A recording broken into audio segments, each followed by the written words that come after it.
So, mag-aral ka. Nandyan na lahat yan sa YouTube. Nandyan na lahat, promise. Pag tinype mo commitment, lalabas. Pag tinype mo belief, lalabas. Pag tinype mo vision, lalabas. Ikaw na lang talaga wala. Tama, mali?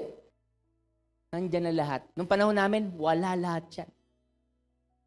Imagine mo, nag-record na ako ha. Nagsulat pa. Yung tape ko sa bahay, ilang box yun.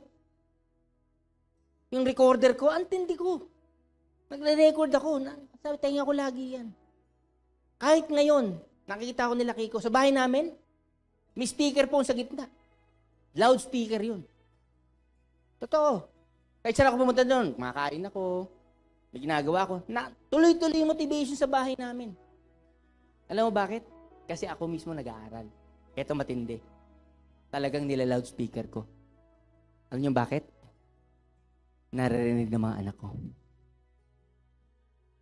Tingnan yung mga anak ko ngayon, grabe, ang ka-aggressive naman. At nakikita nila na nag-aaral ako.